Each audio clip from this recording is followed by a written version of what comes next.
नमस्कार मेरे साथियों, उम्मीद होगा मुझे कि सब लोग अच्छे से पढ़ रहे होंगे क्लास 10 के टॉपर बनने के लिए। चलिए आज हम टेस्ट स्टार्ट करते हैं। तो चलिए पहला क्वेश्चन हम प्रकाश के परिवर्तन के नियम चैप्टर 1 से पढ़ेंगे, जो कि बहुत ही महत्वपूर्ण होने जा रहा है। चलिए वीडियो को हम स्टार्ट करते हैं।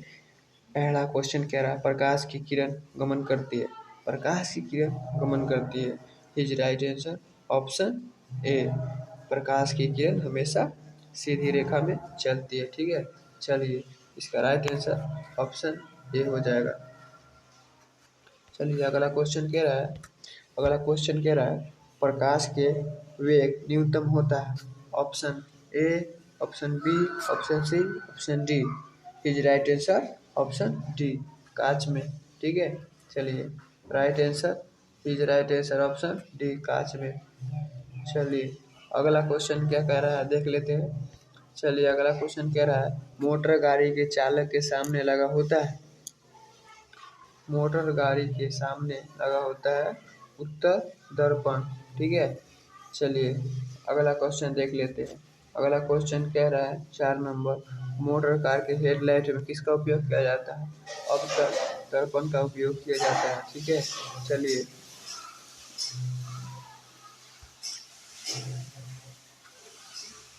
अगला क्वेश्चन कह रहा है समतल दर्पण द्वारा बना प्रतिबिंब होता है। समतल दर्पण द्वारा बना प्रतिबिंब हमेशा काल्पनिक होता है। ठीक है, चलिए राइट आंसर ऑप्शन बी। चलिए 6ठा नंबर क्वेश्चन कह रहा है लेंस की क्षमता का ऐसे मात्रक होता है।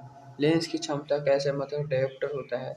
ठीक है, चलिए अगला क्वेश्चन कह रहा है 7 नंबर, प्रकाश की किरण का पथ दर्शाने वाले चित्र को कहा जाता है। किरण आलेख कहा जाता है। इज राइट आंसर ऑप्शन ए। चलिए अगला क्वेश्चन कह रहा है 2D क्षमता वाले लेंस का फोकांसर होता है। 2D क्षमता वाले लेंस का फोकांसर होता है। हिज राइट आंसर 8 का option D, his right answer 50 centimetre. अगला क्वेश्चन कह रहा है किसी उत्तल लेंस की फोकांसर 50 सेंटीमीटर है तो उसकी क्षमता क्या होगी। इसके right answer option D +2D हो जाएगा। ठीक है, चलिए अगला क्वेश्चन कह रहा है जो प्रकाश के किरणों के समूह को कहते हैं। प्रकाश के किरणें के समूह को किरण पुंज कहते हैं। ठीक है, चलिए अगला क्वेश्चन में बढ़ते हैं। अगला क्वेश्चन बढ़ने से पहले चैनल को लाइक और सब्सक्राइब कर दे।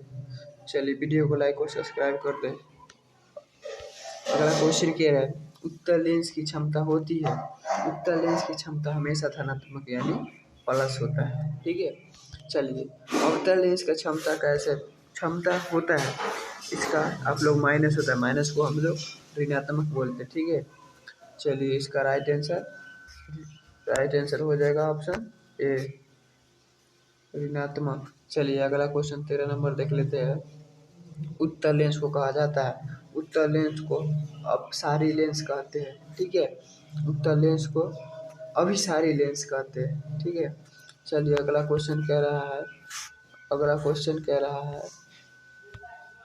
अवतल लेंस को कहते हैं, अवतल लेंस को अपसारी लेंस कहते हैं। ठीक है, चलिए अगला क्वेश्चन कह रहा है 15 नंबर क्वेश्चन, निम्न में से कौन सा पदार्थ लेंस बनाने के लिए प्रयुक्त नहीं किया जा सकता। जल किया जा सकता है? नहीं, जल किया जाता है।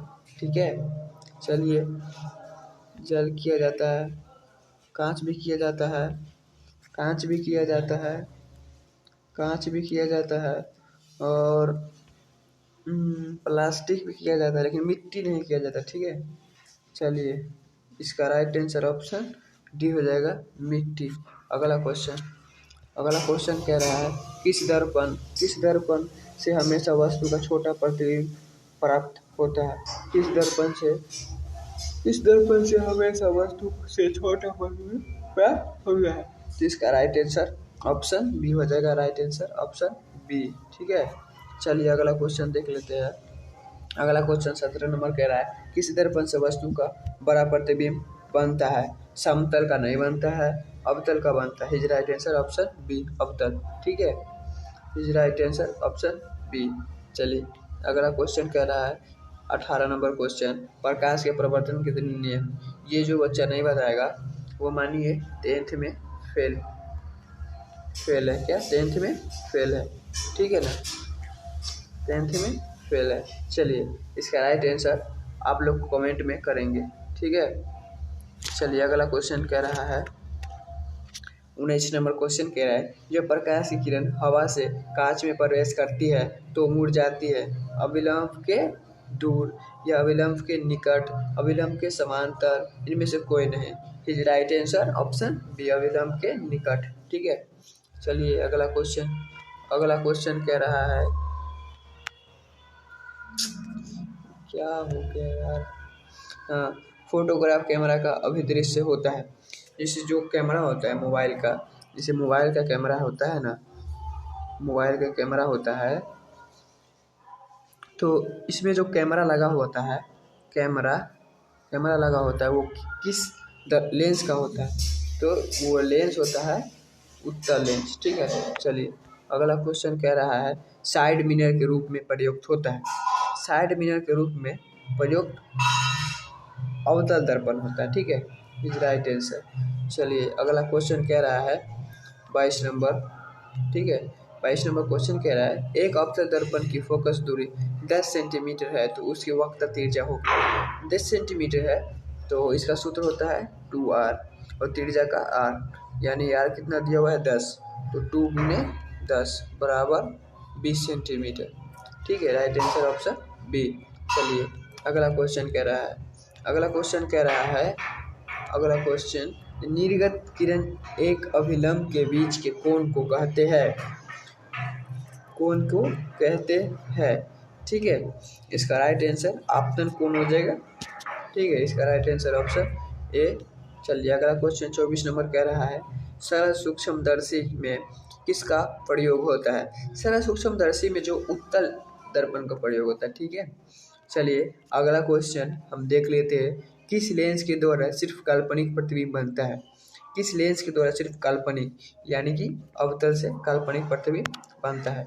अगला क्वेश्चन 26 नंबर कह रहा है, प्रकाश के नियम के निर्गत धारित होता है प्रवर्तन कोण बराबर अपवर्तन कोण, आपतन कोण बराबर प्रवर्तन कोण। इस राइट आंसर ऑप्शन हो जाएगा। ठीक है, चलिए अगला क्वेश्चन कह रहा है, काल्पनिक प्रतिबिंब होता है, काल्पनिक प्रतिबिंब होता है हमेशा सीधा होता है, सीधा उल्टा दोनों नहीं, सीधा होगा, सिर्फ सीधा होगा। ठीक है, चलिए सीधा होगा। अगला क्वेश्चन देख लेते हैं। अगला क्वेश्चन कह रहा है, लेंस में मुख्य फोकस की संख्या होती है।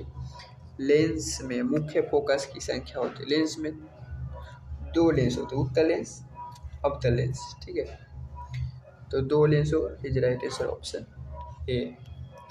29 नंबर क्वेश्चन कह रहा है, सर्च लाइट का प्रवर्तक सतह होता है। स्टर्च लाइट होता है ना, चलिए सर्च लाइट का अवतल होगा। ठीक है, चलिए अगला क्वेश्चन देख लेते हैं 30 नंबर और लास्ट क्वेश्चन, दाढ़ी बनाने में कौन सा दर्पण प्रयुक्त होता है? जो आप लोग सैलून में जाते होंगे वहाँ पे ऐना रहता है ना, तो ये दर्पण है, ये कौन सा दर्पण? ये हमारा अवतल दर्पण होता है। ठीक है, वीडियो अगर अच्छा लगा होगा तो लाइक और सब्सक्राइब कर दीजिएगा, और जो भी नए बच्चे जुड़े होंगे वो चैनल को सब्सक्राइब करके ही जाएंगे। ठीक है, चलिए आज तक हम यही पढ़ाएंगे।